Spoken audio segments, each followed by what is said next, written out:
बचपन से कहानी सुनता आया हूँ। हमारे बुजुर्ग कहते थे कि आग सिर्फ आग नहीं होती, वो एक दरवाज़ा है हमारे और दूसरी दुनिया के बीच का।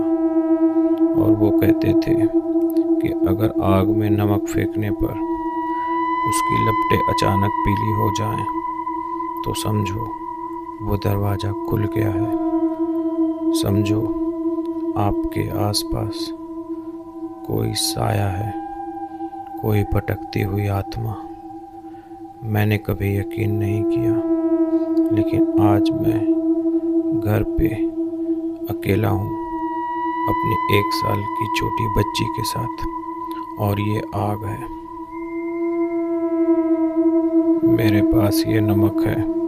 आज पता चल ही जाएगा कि वो कहानियाँ सिर्फ कहानियाँ थीं या उनमें कोई सच्चाई थी। देखते हैं। ये तो पीली हो गई। इसका मतलब वो कहानी सच्चाई थी। क्या क्या यहाँ सच में कोई है, या फिर इस डरावनी रोशनी के पीछे कोई भूत नहीं बल्कि। अब हम इसके पीछे के साइंस पे आते हैं। सबसे पहले ये समझना जरूरी है कि हम आग में नमक यानी सोडियम नहीं डाल रहे हैं। नमक को हम सोडियम क्लोराइड कहते हैं। सोडियम क्लोराइड एक सॉलिड रॉक है जिसे हम अपने खाने में यूज करते हैं।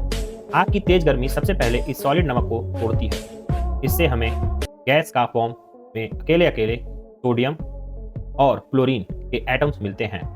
तो अब हमारे पास आग में घूमते हुए आज़ाद सोडियम एटम्स हैं। अब सारा खेल इस एक सोडियम एटम्स का है। एक समय के लिए हम क्लोरीन के एटम को निगलेक्ट कर देते हैं। चलिए इस आज़ाद सोडियम एटम्स को जूम करके देखते हैं। इसके पास टोटल 11 प्रोटॉन, 12 न्यूट्रॉन और 11 इलेक्ट्रॉन्स होते हैं। ये सभी 11 इलेक्ट्रॉन्स एक सिस्टम से रहते हैं। ऐसा नहीं कि कोई भी कहीं घूम रहा है। वो सेल्स यानी के जिसे हम फर्स्ट फ्लोर, एल यानी सेकंड फ्लोर, एम यानी थर्ड फ्लोर, एन यानी फोर्थ फ्लोर सेल्स में रहते हैं। जैसा कि हम जानते हैं इलेक्ट्रॉन के पास 11 इलेक्ट्रॉन होते हैं। तो सबसे पहले जो नीचे वाला फ्लोर जिसको हम के सेल्स कहते हैं ये भरता है कि जैसा कि हम जानते हैं सोडियम के पास 11 इलेक्ट्रॉन्स होते हैं। तो सबसे पहले वो एक एक करके नीचे से ऊपर की तरफ इलेक्ट्रॉन्स को फिल करना शुरू करेगा। जैसा कि हम यहाँ पे के सेल में 2 इलेक्ट्रॉन्स फिल कर चुके हैं। अब हम आते हैं एल सेल पे। तो एल सेल पे जब हम इलेक्ट्रॉन्स को फिल करते हैं तो ये हुआ 3 और 4। इसके बाद जैसा कि हमने यहाँ पे लिखा है S S, P S, P S, DPS, DPS, F DPS, F DPS, यानी सॉरी पापा सॉरी, पापा सॉरी, दीदी पापा सॉरी, दीदी पापा सॉरी, फूफा दीदी पापा सॉरी, फूफा दीदी पापा सॉरी। ये सीक्वेंस में ही हम इलेक्ट्रॉन्स को फिल करेंगे। तो हमने एस और एस में फिल कर लिया है, यानी सॉरी और सॉरी में। अब हम पी यानी कि पी में पी के जो ऑर्बिटल्स हैं, सब ऑर्बिटल्स, उसमें इलेक्ट्रॉन को फिल करेंगे, यानी इस वाले में। तो आइए हम फिल करते हैं। और ये ध्यान रहे कि हम एक बार में एक इलेक्ट्रॉन्स क्लॉकवाइज फिल करेंगे सभी में।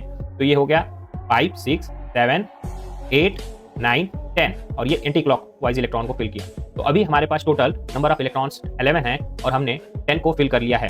और अब हम नेक्स्ट जो एस है उस पर जाते हैं, जो कि है थर्ड फ्लोर पे। तो जब हम इलेक्ट्रॉन्स को थर्ड फ्लोर पे फिल करते हैं, यही वो इलेक्ट्रॉन है जो थर्ड फ्लोर पे एस सब ऑर्बिटल में बैठा हुआ है, इन सब फिनोमेनास के पीछे रिस्पॉन्सिबल है।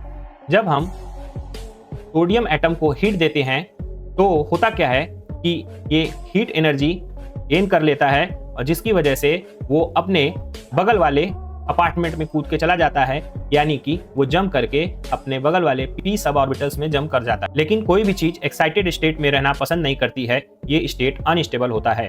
तो ये भी इलेक्ट्रॉन अपने एक्साइटेड स्टेट में बहुत देर तक रुकेगा नहीं। ये फिर से अपने पुराने जो उसका पुराना अपार्टमेंट था उसमें जाने की कोशिश करेगा, यानी वापस से वो एस की तरफ जाना चाहेगा। इसलिए 1 सेकेंड के लाखों हिस्सों में ही वो इलेक्ट्रॉन्स वापस अपनी असली यानी परमानेंट घर जो कि है 3s में वापस जाता है। अब हम यहाँ पे अगर नंबरिंग कर दें तो सबसे पहले इसकी नंबरिंग करते हैं 1s, 2s, 3s, 4s, 5s, 6s, 7s। अब उसके बाद हम अगर p की नंबरिंग करें तो p जो है वो सेकंड फ्लोर यानी l सेल से स्टार्ट होता है। तो यहाँ पे हम लिखेंगे 2, 3, 4, 5, 6। अब हम अगर d की नंबरिंग करें तो d जो है वो थर्ड फ्लोर से स्टार्ट होता है। तो यहाँ पे हम d3d, 4d, 5d, और लास्ट में जो हमारा f है वो फोर्थ फ्लोर यानी n सेल से स्टार्ट होता है। तो हम यहाँ पे लिखेंगे 4f, यानी जो हमारा सीक्वेंस होगा इलेक्ट्रॉन फिल होने का हम एक ये ऐसा कुछ करके हमें सिखाया जाता है। इसको ना याद रख के सिंपल सा एक ट्रिक याद रखेंगे। सॉरी सॉरी पापा सॉरी पापा सॉरी। एक बच्चा है वो एक चीज को 2 बार रिपीट कर रहा है, सॉरी सॉरी पापा सॉरी, दीदी पापा सॉरी, फूफा दीदी पापा सॉरी, और उसके बाद नंबरिंग हमने लिखना सिखाई दिया। तो जब वो इलेक्ट्रॉन वापस ऊपर 3p सब ऑर्बिटल से नीचे 3s सब ऑर्बिटल में गिरता है, तो जो एक्स्ट्रा एनर्जी उसने कंज्यूम की थी जब उसे हम हीट दे रहे थे, तो ये जो आउटर मोस्ट का जो इलेक्ट्रॉन है, जो हीट एनर्जी उसने ली थी, वो वापस से उसे फेंकना पड़ता है। वो इस एनर्जी को लाइट के फॉर्म में, या हम ये कहें लाइट के छोटे पैकेट जिसे हम फोटोन कहते हैं, उस फॉर्म में बाहर फेंकता है। और सोडियम के एटम्स की यह खासियत है कि 3p से 3s का जो एनर्जी गैप है वो उतनी ही एनर्जी है जितनी पीले रंग के फोटोन में होती है। ना नाम ज्यादा ना काम। इसलिए जब लाखों करोड़ों सोडियम एटम्स आग में एक साथ ये काम करते हैं, तो उनसे निकलने वाले लाखों करोड़ों पीले फोटॉन्स मिलकर हमें वो तेज पीली रोशनी दिखाई देती है। तो इसके पीछे कोई भूत प्रेत का साया नहीं, साइंस है, जैसा कि हमने देखा। अगर वीडियो पसंद आया हो तो चैनल को लाइक शेयर और सब्सक्राइब करें।